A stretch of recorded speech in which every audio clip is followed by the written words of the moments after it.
Hello students, welcome to my YouTube channel Prajapati JE. Last class में हमने thermodynamics के कुछ टॉपिक्स करे थे, जिसमें हमने एक्सटेंसिव एंड इंटेंसिव प्रॉपर्टीज पढ़ी थी और जीरोथ लॉ ऑफ थर्मोडायनेमिक्स। तो आज हम करने वाले इंटरनल एनर्जी। इंटरनल एनर्जी क्या होता है और इंटरनल एनर्जी है क्या, और साथ के साथ फर्स्ट लॉ ऑफ थर्मोडायनेमिक्स। तो चलो हम आज का लेक्चर स्टार्ट करते हैं। पहला टॉपिक हमारा आता है इंटरनल एनर्जी। आज का हमारा टॉपिक है पहला इंटरनल एनर्जी। तो what is internal energy? Internal energy होता क्या है? इंटरनल एनर्जी, इंटरनल एनर्जी होता है किसी भी सिस्टम की जो टोटल एनर्जी होती है, उसे हम इंटरनल एनर्जी बोलते हैं। क्या बोलते हैं? किसी भी सिस्टम की जो टोटल एनर्जी है, इसको रिप्रेजेंट करा जाता है कैपिटल यू से। किससे रिप्रेजेंट करा जाता है? Capital you. अब डेफिनेशन क्या बोलता है? It is define the total energy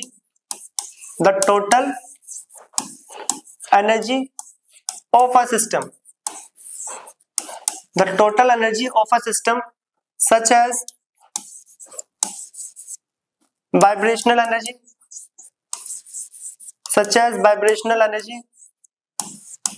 rotational energy,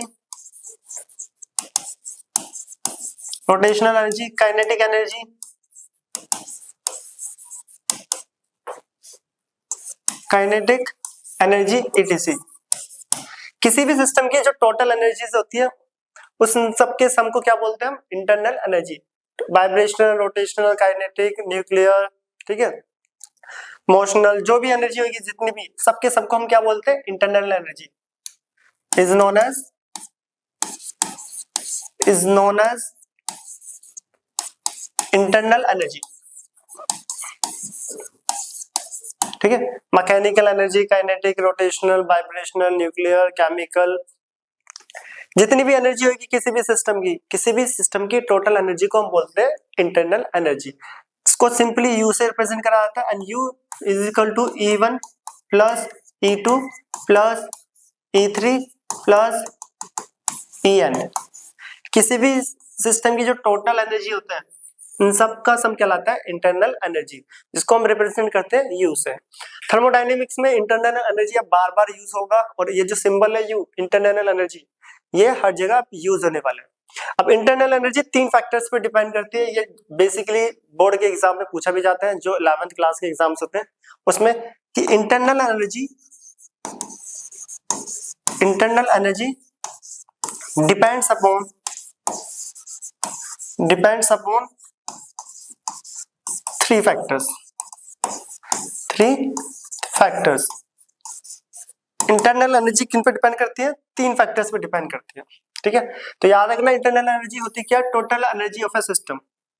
और किन फैक्टर्स पे डिपेंड करती है? फर्स्ट फैक्टर, वर्क इज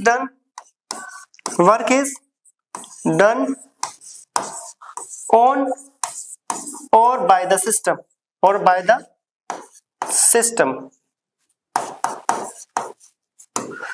पहला है वर्क इज डन ऑन और बाय द सिस्टम। ये work done on the system और बाय द सिस्टम का मतलब क्या होता है, ये भी हम डिस्कस करेंगे इसी में। सेकंड आता है matter is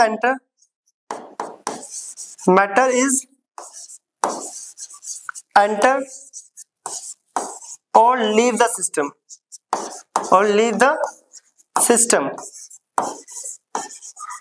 matter is enter और लीव द सिस्टम। कितना मैटर एंटर कर रहा है और कितना मैटर जा रहा है, मतलब कितना मास आ रहा है और कितना जा रहा है, उस पे भी इंटरनल एनर्जी डिपेंड करती है। Third, heat is passes in और out of the system,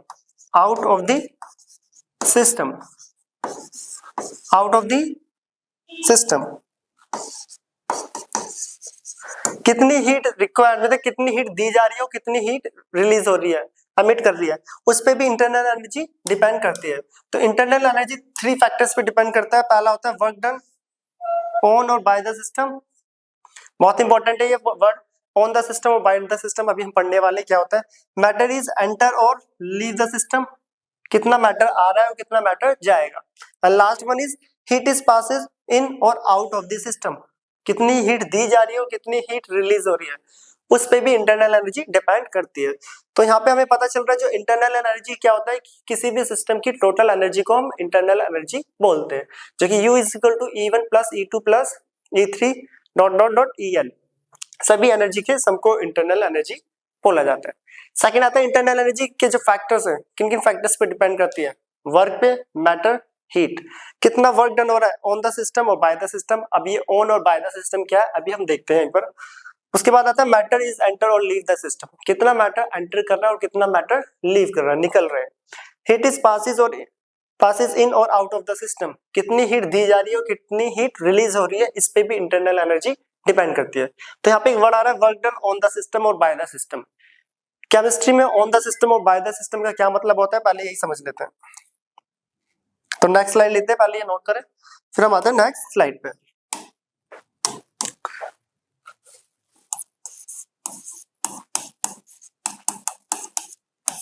work done on the system, work done on the system, work done जो ऑन द सिस्टम होता है वो ऑलवेज पॉजिटिव होता है, P डेल्टा V जी आप बोल सकते हो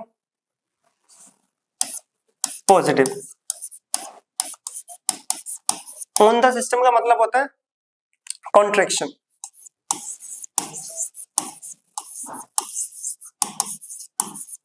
केमिस्ट्री में कॉन्ट्रैक्शन मतलब किसी को कॉन्ट्रैक्ट करा जा रहा है, दबाया जा रहा है, उस केस में जब वर्क डन होगा वो पॉजिटिव होगा।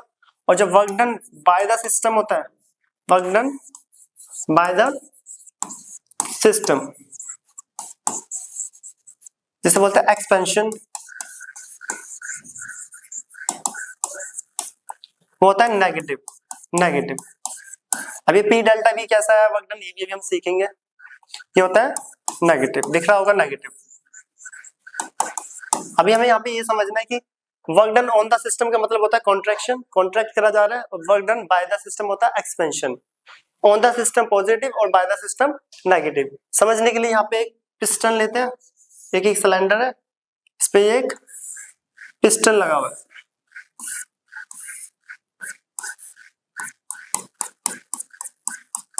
ठीक है। तो ये एक पिस्टन है जो ऊपर लगा हुआ है एक सिलेंडर पे, ये पिस्टन है। अगर मैं यहाँ पे एक प्रेशर अप्लाई कर रहा हूँ, ठीक है, ऊपर से नीचे की तरफ आ रहा है, जैसे पिचकारी होती है ना, प्रेस करते हैं ऐसी, बट ये यहाँ से आगे से बंद है। जैसे मैं इसमें एक फोर्स या प्रेशर अप्लाई कर रहा हूँ तो ये जो पिस्टन नीचे की तरफ आ रहा है, नीचे की तरफ मतलब कॉन्ट्रैक्ट होना, कॉन्ट्रैक्ट होना। कॉन्ट्रैक्शन के केस में वर्क डन क्या होता है पॉजिटिव। और अगर जो अंदर गैस है, सपोज कर लो ये अंदर गैस है और इसके ऊपर एक प्रेशर एक्सर्ट कर रही है जिसकी वजह से पिस्टन ऊपर उठ रहा है, तो ये एक्सपेंड हो रहा है। एक्सपेंड क्या हो रहा है, एक्सपेंड। एक्सपेंशन के केस में वर्क डन नेगेटिव होता है according to chemistry, but physics में इसका अपोजिट माना जाता है, ठीक है। तो अभी हम केमिस्ट्री क्लास में एक्सपेंशन मींस नेगेटिव और कॉन्ट्रैक्शन मींस पॉजिटिव। कॉन्ट्रैक्शन का मतलब पॉजिटिव। अब ये P delta V work done कैसा है ये भी हम आगे ड्राइव करने वाले हैं। तो याद रखना है work done on the system means contraction positive, work done by the system expansion negative. P delta V कैसा है वो भी हम ड्राइव करेंगे। तो हमें पता चला जो इंटरनल एनर्जी होती है वो टोटल एनर्जी होती है किसी भी सिस्टम की, तीन फैक्टर पे डिपेंड करती है, work done on the system, by the system, matter is enter और leave the system, heat is passes in और out of the system, in और आउट ऑफ द सिस्टम। तो ये तो था हमारा इंटरनल एनर्जी का बेसिक इंट्रोडक्शन। अब हम आते हैं फर्स्ट लॉ पे, फिर इंटरनल एनर्जी और हीट में रिलेशन भी देखेंगे। अब आता है फर्स्ट लॉ, इसे नोट करिए, इंपॉर्टेंट है, साइन कन्वेंशन बोल लो या concept. Next first law, first law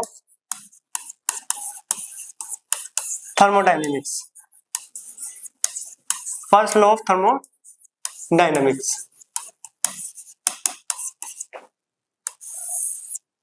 first law thermodynamics क्या बोलता है, बेसिक सा लॉ है कि energy can neither be created nor be destroyed but it can transfer one form to another. Energy को ना ही हम क्रिएट कर सकते हैं ना ही डिस्ट्रॉयड, सिर्फ एक फॉर्म से दूसरी फॉर्म में ट्रांसफर कर सकते हैं। या फिर सेकंड स्टेटमेंट बोल सकते हो, energy of an isolated system is remains constant. किसी भी आइसोलेटेड सिस्टम की जो एनर्जी होती है वो क्या होती है, कांस्टेंट। आइसोलेटेड सिस्टम पढ़ के भी आए, मैटर और एनर्जी एक्सचेंज नहीं होता, तो किसी भी आइसोलेटेड सिस्टम की जो एनर्जी होती है वो रिमेन्स कांस्टेंट ही होगी, क्योंकि एनर्जी ना पास हो रही है मतलब ना रिलीज हो रही है ना ही आ रही है। तो स्टेटमेंट लिखते हैं, बेसिक सा लॉ है, हाँ, इसका एक रिलेशन है जो कि बहुत काम आने वाला है आगे थर्मोडायनेमिक्स में। तो दोनों लो लिखेंगे, बट मीन्स दोनों। It state that in a chemical reaction बोल लो या प्रोसेस बोल लो, in a process energy can neither be created nor be destroyed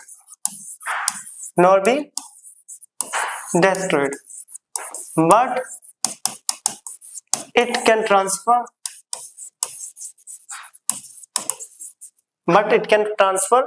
one form to another.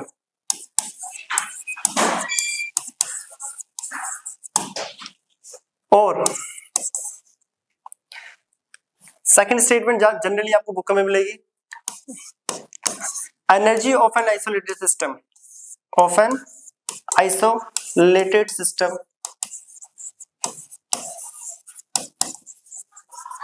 remains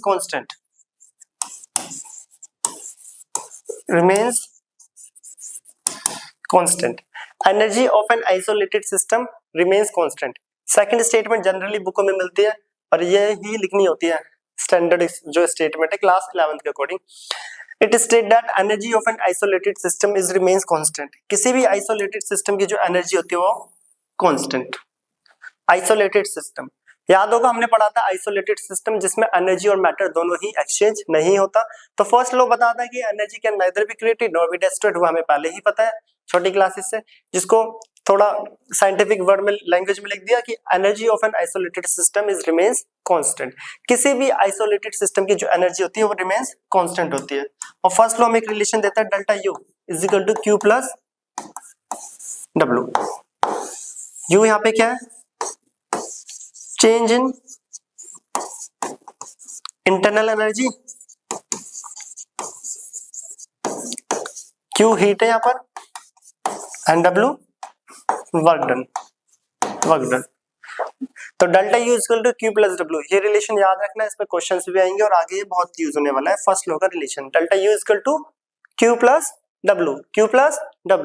तो अब हम इस जो फर्स्ट लॉ का जो रिलेशन है इसको मैथमेटिकली एक्सप्लेन करेंगे। करते हैं अभी स्टार्ट। तो पहले ये लॉज नोट करो, अब कर रहे हैं mathematical explanation of first law of thermodynamics.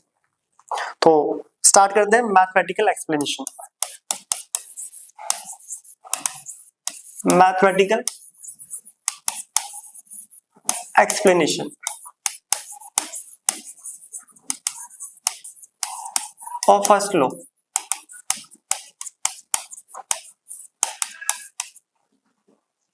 Mathematical explanation किसका, फर्स्ट लॉ। तो चलो स्टार्ट करते हैं फर्स्ट लॉ का mathematical explanation.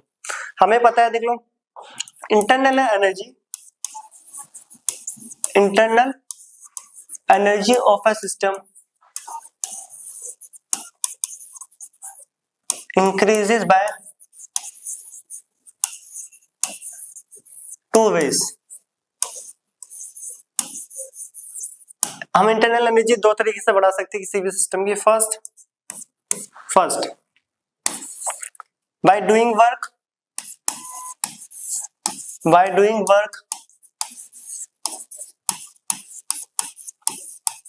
on the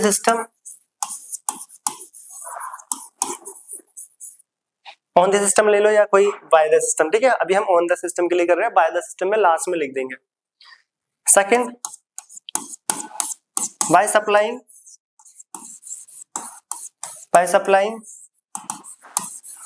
heat to the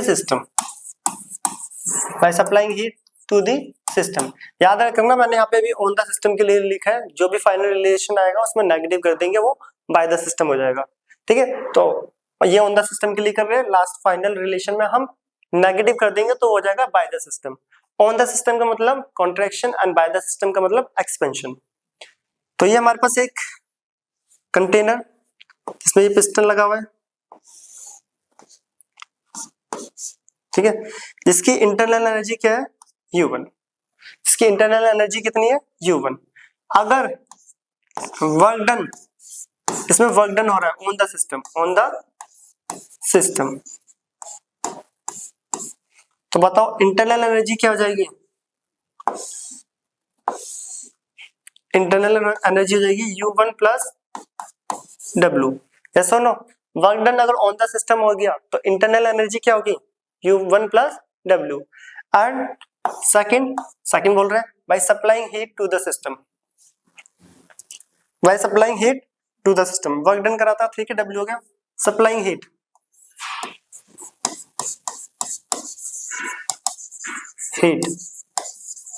supply करी जा रही है। हीट मतलब सिस्टम हीट को क्या कर रहा है, एब्जॉर्ब कर रहा है। देखो by supplying heat to the system को हीट दी जा रही है, सिस्टम हीट को एब्जॉर्ब कर रहा है, और एब्जॉर्ब करा जाता है हीट तो एंडोथर्मिक पॉजिटिव होता है, और जब हीट सब रिलीज होती है, एमिट करती है, तो उस केस में एक्सोथर्मिक वो होता है नेगेटिव। तो यहाँ पे प्रोसेस क्या है, एंडोथर्मिक, तो Q क्या हो जाएगा प्लस Q। दोबारा देख लेना, by supplying heat to the system को हीट दी जा रही है, तो मतलब सिस्टम हीट को एब्जॉर्ब कर रहा है। एब्जॉर्ब मींस एंडोथर्मिक के केस में पॉजिटिव होता है और एक्सोथर्मिक के केस में नेगेटिव। ठीक है, तो हीट सप्लाई करी जा रही है, तो बताओ इंटरनल एनर्जी क्या हो जाएगी, तो फाइनल इंटरनल एनर्जी कितनी हो जाएगी U1, पहले ये बना देते piston, U1 plus W plus Q, U1 plus W plus Q, U1 plus W plus Q, इसे सही से लिख देते हैं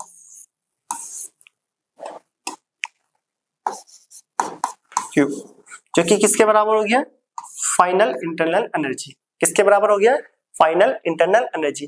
तो हमने कंटेनर लिया जिसकी इंटरनल एनर्जी U1 थी, work done on the system करा, ऑन द सिस्टम का मतलब क्या होता है, कॉन्ट्रैक्शन। ठीक है, तो U1 प्लस W हीट से दी, सिस्टम ने एब्जॉर्ब करी, तो U1 plus W plus Q, then final internal energy कितनी हो जाएगी U2 है, सॉरी क्या है U2। तो हमने यहाँ पे क्या क्या करा था, देखो suppose internal energy of a system is U1। एक सिस्टम जिसकी इंटरनल एनर्जी कितनी है U1, कितनी है U1। If work is done on the system, क्या हो रहा था on the system, work is done on the system, then internal energy will B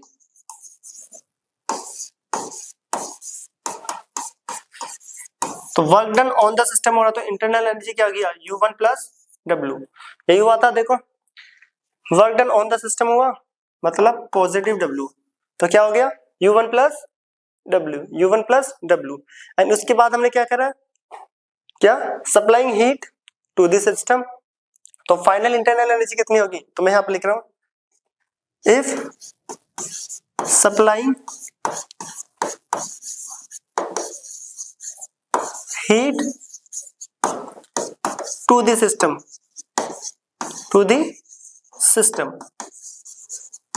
then final internal energy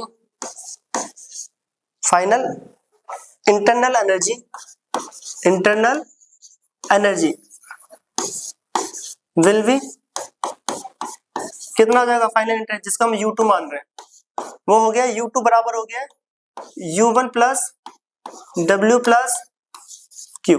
दिख रहा होगा इसमें, ठीक है। तो देख लो थर्ड पॉइंट लिखा है if supplying heat to the system, तब हमने हीट सप्लाई करी सिस्टम को, तो फाइनल इंटरनल एनर्जी जो कि U2 है वो किसके बराबर आ गया U1 plus W plus Q, किसके U1 plus W plus Q। तो आगे हम नेक्स्ट स्लाइड पे कर रहे हैं आगे, तो हमारी फाइनल इंटरनल एनर्जी आ रही है U1 plus W plus Q, इसे नोट करें, अब आगे ड्राइव कर रहे हैं हम इसे। तो जो फाइनल इंटरनल एनर्जी है वो आ रहा है U1 plus W plus Q, तो U2 minus U1 equal to W plus Q, तो change in internal energy delta U is equal to Q plus W। तो यही था हमारा फर्स्ट लॉ का रिलेशन जो हम पीछे पढ़कर आए हैं। देखो जरा, delta U equal to Q plus W. तो हमने निकाला है delta U equal to Q plus W. अब डब्ल्यू बराबर होता है P delta V, W equal to P delta V, W equal to P delta V. कैसे होता है ये भी देख, चलो अभी इससे अगली वाले डेरिवेशन में देख लेंगे डब्ल्यू को हम पी डेल्टा वी क्यों लिखते हैं। तो ये तो क्या होता है on the system, positive on the system, और W minus P delta V होता है by the system, by the system. तो delta U is equal to Q plus P delta V, क्या लिख सकते हैं delta U is equal to Q minus P delta V, बीच में और लिख लेते हैं, ठीक है। ये ऑन द सिस्टम के लिए, ऑन द सिस्टम, और ये बाय द सिस्टम। ये था on the system and by the system. तो ये हमारा फर्स्ट लॉ का मैथमेटिकल एक्सप्लेनेशन, जिसे बोल सकते हैं फर्स्ट लॉ की छोटी सी एक डेरिवेशन, जिसमें बता रहा है डेल्टा यू इक्वल टू होता है Q plus W. You internal energy होती है, change in internal energy, Q होता है heat and W is the work done. Work done on the system by the system, ये क्वेश्चन के ऊपर भी डिपेंड करेगा क्या दे रखा है। तो याद रखना on the system positive and by the system negative, by the system negative. Case first, अब यहाँ कुछ केसेस भी देख लेते हैं। Delta U equal to Q plus W, बहुत इंपॉर्टेंट पॉइंट है। Neither Q no W is a state function, state function, function लिखा है, ठीक है। but quantity q plus w is a state function, is a state function because, देखो reason लिखने से पहले क्या बोल रहे हैं, neither Q no W is a state function. यहाँ पर ना ही क्यू और ना ही डब्ल्यू, दोनों में से कोई भी स्टेट फंक्शन नहीं है। दोनों के दोनों क्या है पाथ फंक्शन। याद होगा स्टेट फंक्शन पाथ फंक्शन वाले लेक्चर में हमने पढ़ा भी था। दोनों ही क्या होते हैं पाथ फंक्शन जो पाथ पे डिपेंड करे। दोनों ही स्टेट फंक्शन नहीं है, बट दोनों का सम स्टेट फंक्शन है, बट दोनों का सम स्टेट फंक्शन है।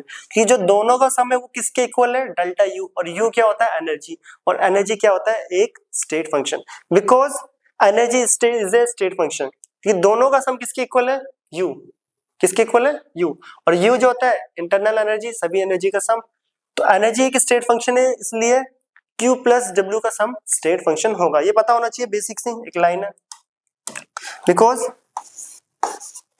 Energy is a state function, energy is a state function। Q और W दोनों ही क्या है पाथ फंक्शन, बट दोनों का सम क्या हो जाता है स्टेट फंक्शन, क्योंकि दोनों का सम किसके इक्वल आता है according to first law delta U, और डेल्टा यू होता है sum of all energies in a system.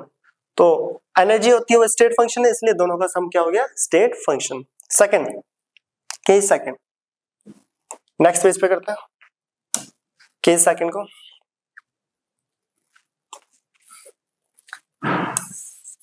Case second, if delta U is equal to 0, अगर इंटरनल एनर्जी 0, तो हमें पता है डेल्टा U किसके बराबर होता है फर्स्ट लॉ के according Q plus W।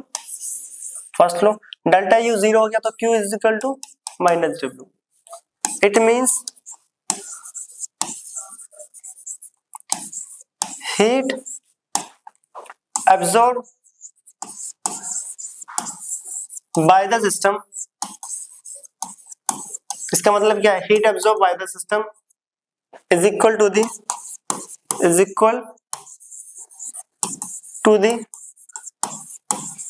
Work done by the system.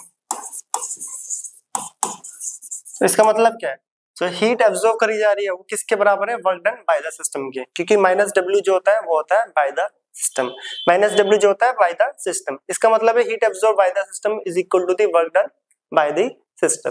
तो ये था हमारा फर्स्ट लॉ और उसका मैथमेटिकल एक्सप्लेनेशन और दो चार छोटे से केसेस। तो अब हम करते हैं इंटरनल एनर्जी और हीट में जो एक रिलेशन है और वर्क जो पी डेल्टा वी है वो भी वहीं पे देखेंगे कैसे होता है। तो करते हैं नेक्स्ट स्लाइड। तो करते हैं इंटरनल एनर्जी। इंटरनल एनर्जी और क्यू में क्या रिलेशन है, क्योंकि ये देखो थर्मोडायनेमिक्स में क्या होता है, जो हर एक रिलेशन है वो आगे डेरिवेशन में यूज होता है। जैसे delta U equal to Q plus W, first law जो पढ़ा है ये आगे हर एक डेरिवेशन में यूज होगा। अब यू का क्यू के साथ रिलेशन देखेंगे, वो भी आगे हीट का जब रिलेशन करेंगे वहां पर आएगा। तो स्टार्ट करते हैं। Consider a gas enclosed in a cylinder fitted with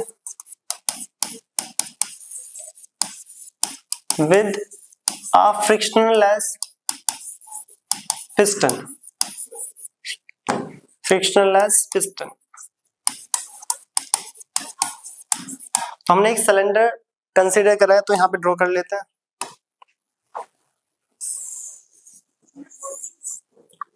इसके अंदर एक पिस्टन लगा हुआ है फ्रिक्शनलेस,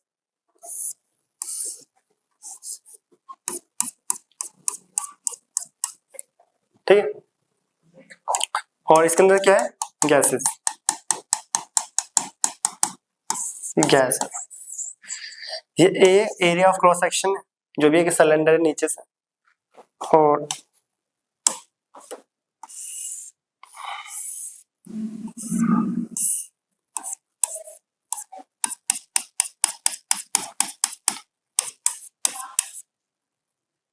ठीक है। इनिशियली ये था जो व्हाइट वाला पर है, ठीक है, उसके अंदर गैस है, यहाँ से प्रेशर लगा तो पिस्टन नीचे आ गया। क्या आ गया, पिस्टन नीचे। तो कितना डिस्प्लेसमेंट हुआ है, ये जो इसको लिख लेते हैं डी एल, लिख लेते हैं डी एल लिखो या डी एक्स, ठीक है। एक सिलेंडर है जिसके अंदर पिस्टन लगा हुआ, हमने इसे ऊपर से क्या करा, एक प्रेशर एक्सर्ट करा, वो धीरे धीरे पिस्टन नीचे आया। कितना चेंज हुआ है, डी एल। कितना चेंज हुआ है, डी एल। तो यहाँ पे हम देखेंगे कि इंटरनल एनर्जी में क्या चेंजिंग आया है, क्या चेंजिंग है। तो हमें पता है, अब हमें पता है क्या, according to first law of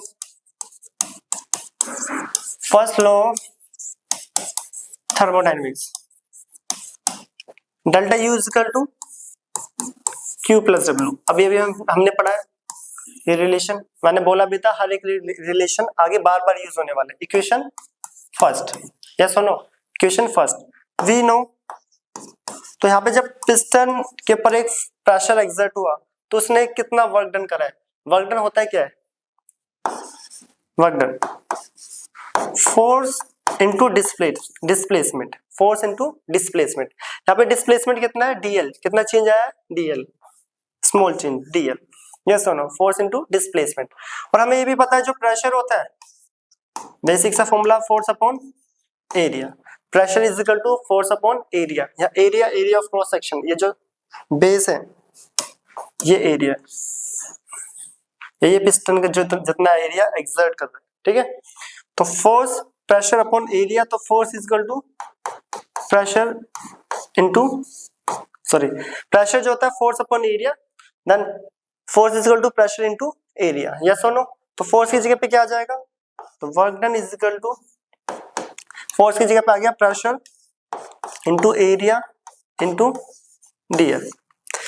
तो देख लो, एरिया इनटू लेंथ, यहां पे भी देख लेना, एरिया इनटू लेंथ किसके बराबर होता है, वॉल्यूम के। किसके बराबर होता है, वॉल्यूम। एरिया जिसकी यूनिट मीटर स्क्वायर, लेंथ जिसकी मीटर, दोनों को मल्टीप्लाई करेंगे तो मीटर क्यूब, जो कि क्या होता है, वॉल्यूम। क्या होता है, वॉल्यूम। इसलिए एरिया इनटू लेंथ हम क्या बोल देते हैं उसे, वॉल्यूम। तो एडीएल को हम लिख सकते हैं, क्या लिख सकते हैं, एडीएल को वॉल्यूम। तो pressure into change in volume, change in volume. तो डीएल, स्मॉल चेंज हो रहा तो डीएल, और लार्ज चेंज होगा तो डेल्टा से लिख देते हैं, sorry DV volume. Area into length क्या होता है, एरिया इनटू लेंथ। देखो area metre square, length metre, तो क्या हो गया, मीटर क्यूब, जो कि क्या होता है, वॉल्यूम। तो एरिया इंटू डीएल को हम लिख सकते हैं डेल्टा वी, डेल्टा वी बोल लो या डीवी, डीवी स्मॉल चेंज के लिए लिखते हैं और डेल्टा लार्ज चेंज के लिए, किसके लिए, लार्ज चेंज। तो इसलिए यहाँ से देखो वर्क जो होता है वो किसके बराबर होता है, पी डेल्टा वी, वर्क जो होता है पी डेल्टा वी, जो कि हम करके भी आ रहे थे। यहाँ पे देखो वर्क को पीछे पे लिखा था हमने, ये रहा P delta V, P delta V. तो work done P delta V कैसा आता है वो हमने यहाँ पर देख लिया। तो वर्क क्या है, P delta we. Put this values, put value of W work done in equation first. तो ये वर्क की वैल्यू इक्वेशन फर्स्ट में अगर हम डालें तो यहाँ पे आ रहा है हमारे पास, तो यहीं पे कर लेते हैं। चलो नेक्स्ट पेज पे, ठीक है। इक्वेशन फर्स्ट में डालेंगे तो delta U equal to Q plus P delta V, Q plus P delta V. देखो मैंने बोला भी था हम कॉन्ट्रैक्शन कर रहे हैं, ठीक है, कॉन्ट्रैक्शन। तो कॉन्ट्रैक्शन के केस में क्या आएगा, पॉजिटिव। अगर ये चीज एक्सपेंशन होता तो यहाँ पे क्या आ जाएगा, वर्क नेगेटिव, क्या आ जाएगा, नेगेटिव। तो वर्क की वैल्यू पी डेल्टा वी इसमें पुट करते हैं, तो delta U is equal to Q plus work की जगह पे पी डेल्टा वी। ये ऑन द सिस्टम वाला है, दोबारा लिख देते हैं। और बाय द सिस्टम क्या हो जाएगा, ये by the system negative. On the system contraction और by the system expansion. This one is on the system और ये क्या है, by the system at constant volume. अगर वॉल्यूम कांस्टेंट हो, वॉल्यूम चेंज ही ना हो रहा हो, और जब वॉल्यूम कांस्टेंट होता है तो कंडीशन क्या होती है, आइसोकोरिक कंडीशन, जिसको हम बोलते हैं at isochoric condition. Isochoric condition क्या होती है, जब वॉल्यूम कांस्टेंट हो, वॉल्यूम कांस्टेंट हो। वॉल्यूम अगर चेंज ही नहीं हो रहा इसका, तो इसका मतलब होता है दैट इज डेल्टा वी में कोई चेंजिंग नहीं आ रहा, तो जीरो। डेल्टा वी की वैल्यू जीरो पुट करेंगे तो delta U is equal to Q, Q constant क्या था, वी। तो यहाँ पे डेल्टा यू का एक रिलेशन आ रहा है, जो इंटरनल एनर्जी है वो बराबर होता है हीट एट कांस्टेंट वॉल्यूम। तो delta U is equal to Q V, ये बहुत इंपॉर्टेंट फॉर्मूला है, आगे हीट के रिलेशन में काम भी आएगा और हीट कैपेसिटी वाले टॉपिक में भी। तो delta U is equal to Q V, तो यही मेन रीजन था इसको ड्राइव करने का, छोटा सा जो रिलेशन था कि डेल्टा यू का हमें यहाँ पे रिलेशन निकाला है, जो कि हमें आगे यूज होगा और आगे हम अप्लाई भी करेंगे। तो डेल्टा यू किसके बराबर होता है, क्यू वी, और डेल्टा यू किसके इक्वल भी होता है, Q plus P delta V, और delta U is equal to Q plus W. ये on the system, by the system, at constant volume. तो आज हमने क्या करा, इंटरनल एनर्जी क्या होता है उसके बारे में पढ़ा, और फर्स्ट लॉ ऑफ थर्मोडायनेमिक्स क्या होता है। तो अब हम नेक्स्ट क्लास में इसके आगे का टॉपिक करेंगे, और अभी तक के जितने टॉपिक्स पढ़े, 3 लेक्चर्स हो चुके हैं अभी तक इसके, 3-4, तो उसके भी न्यूमेरिकल अभी हम आगे लेक्चर्स में करेंगे, इकट्ठे करेंगे सबके न्यूमेरिकल्स, एक लेक्चर पूरा, 1-2 लेक्चर। तो इसे नोट करें। अब हम मिलते हैं नेक्स्ट लेक्चर में नेक्स्ट वीडियो के साथ, एंड बाय।